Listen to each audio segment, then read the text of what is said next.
मित्रों नमस्कार, मेरा नाम है राजेंद्र प्रताप सिंह और आप देख रहे हैं YouTube channel view point with Rajendra. प्रस्तुत है दैनिक रोजगार डायरी और आज तारीख है 1 दिसंबर 2023। मित्रों वीडियो देखने से पहले प्लीज़ चैनल को सब्सक्राइब ज़रूर कर लीजिए ताकि आपको प्रतिदिन ऐसी न्यूज़ मिले जो आपके रोजगार से संबंधित है। आज की सबसे बड़ी जो न्यूज़ है, उत्तर प्रदेश लोक सेवा आयोग ने विज्ञप्ति जारी कर दी है समीक्षा अधिकारी और सहायक समीक्षा अधिकारी की परीक्षा को लेकर। ये परीक्षा 11 फरवरी 2024 को रविवार को आयोजित होने जा रही है। कुल 2 सत्रों में ये परीक्षा होती है और पहला सत्र होगा सुबह 9:30 बजे से 11:30 बजे तक, जिसमें जीएस का पेपर होगा और फिर उसके बाद सेकंड मीटिंग यानी दोपहर के बाद 2:30 बजे से 3:30 बजे तक 1 घंटे की परीक्षा जो कि हिंदी विषय की होगी। तो फिर मित्रों अब बहुत समय नहीं है, मात्र 2 महीने का समय है आरओ-एआरओ की परीक्षा का। इसकी डिटेल जानकारी आज के सभी समाचार पत्रों में भी छपी हुई है।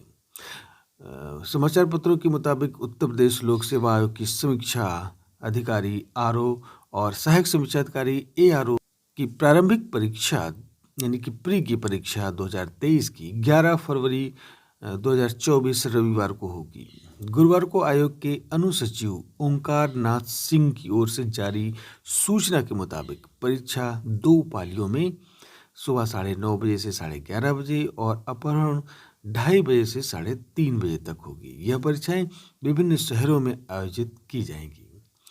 इस परीक्षा के लिए कुल 411 पद हैं और अभ्यर्थियों की संख्या 10,69,725 है। मतलब इतने अभ्यर्थियों ने ऑनलाइन आवेदन किया है। इस हिसाब से एक पद के लिए 2,603 अभ्यर्थी दावेदारी के लिए तैयार हैं। एआरओ की पद प्रारंभिक परीक्षा, मुख्य परीक्षा एवं टाइपिंग टेस्ट और आरओ के पद प्रारंभिक परीक्षा और मुख्य परीक्षा के आधार पर चयनित किए जाते हैं।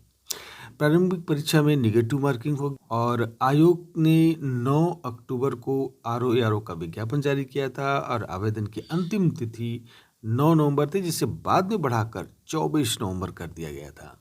इस प्रकार से वर्तमान में इसके लिए 10,69,725 अभ्यर्थियों ने आवेदन किया है। एक बहुत बड़ी संख्या है। इतनी बड़ी संख्या में कभी भी आयोग में किसी परीक्षा के लिए आवेदन नहीं किया गया था। पीसीएस में भी इतने पदों पर आवेदन नहीं आता है। तो अब क्लियर है कि परीक्षा 11 फरवरी को होने जा रही है और इसमें पूरी जान लगा दीजिए क्योंकि वैकेंसी 411 पद भी अच्छे खासे पद हैं। अपनी मेहनत पे भरोसा रखिए, अपनी मेहनत पे भरोसा रखिए और सारी चीज़ों से दूर होइए और पढ़ाई को फोकस करिए, निश्चित रूप से सफलता मिलेगी। जो लोग टीजीटी पीएचडी की तैयारी कर रहे हैं वो भी लगातार पढ़ाई करते रहें क्योंकि अब सरकार की तरफ से इस नए आयोग के गठन को लेकर धीरे धीरे रफ्तार पकड़ रही है। समाचार पत्रों के माध्यम से जो खबर है कि नए शिक्षा सेवा चयन आयोग के गठन की कवायद तेज हो गई है। नए आयोग का मुख्यालय माध्यमिक शिक्षा सेवा चयन आयोग का परिसर होगा जो कि एलनगंज में है, जिसके हस्तांतरण की प्रक्रिया पर काम शुरू हो चुका है। उच्चतर शिक्षा सेवा आयोग माध्यमिक शिक्षा सेवा चयन बोर्ड नए आयोग में मर्ज होंगे। दोनों भर्ती संस्थानों ने अफसरों कर्मचारियों के सृजित व रिक्त पदों का ब्यौरा और संपत्तियां व परिसंपत्तियों की जानकारी शासन को भेज दी है, यानी कि दोनों आयोग की जो संपत्तियां हैं। सूत्रों की माने तो उत्तर प्रदेश माध्यमिक शिक्षा सेवा चयन बोर्ड ने 1898 सामानों की लिस्ट शासन को भेजी। उच्चतर शिक्षा सेवा आयोग ने भी इसी तरह की लिस्ट शासन को भेजी। दोनों संस्थानों के कर्मचारियों को नए आयोग में समायोजित किया जाएगा। यहाँ तक कि दोनों संस्थानों की संपत्तियां व परिसंपत्तियां भी नए आयोग के सुपुर्द की जाएंगी।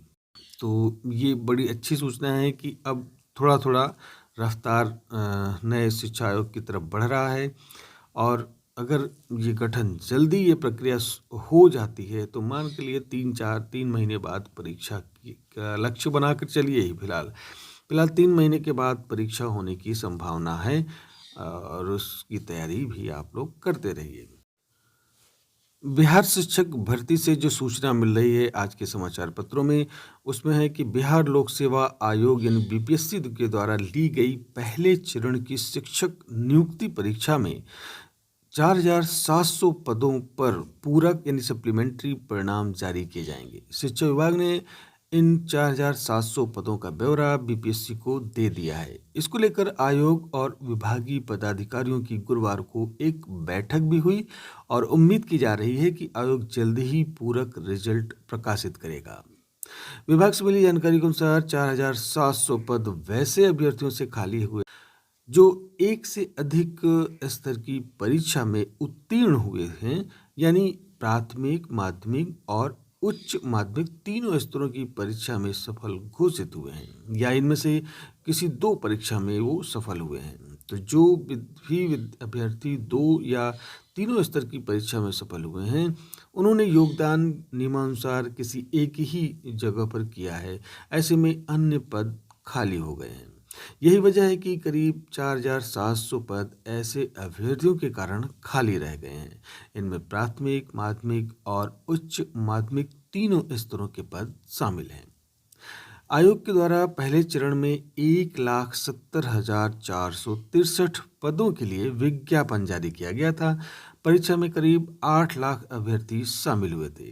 परीक्षा के बाद 1,20,336 शिक्षक अभ्यर्थियों को सफल घोषित किया गया था। पूरक रिजल्ट में वैसे अभ्यर्थी सफल होंगे जो मेधा सूची में ऊपर होंगे, यानी मेरिट लिस्ट बनाई जाएगी।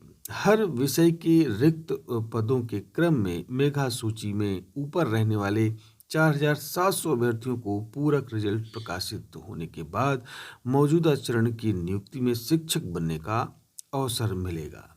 यानी ये भी एक बहुत बड़ा अवसर है उन विद्यार्थियों का जो मेरिट में है, वेटिंग लिस्ट में है। उनके लिए एक बहुत ही अच्छा चांस है कि नौकरी मिलने की। तो फिर आज बस इतना ही। प्लीज़ चैनल को सब्सक्राइब ज़रूर कर लीजिए ताकि लगातार आपको अपडेट्स मिले। कल फिर मिलते हैं रोजगार समाचार के नए अंक में। नमस्कार।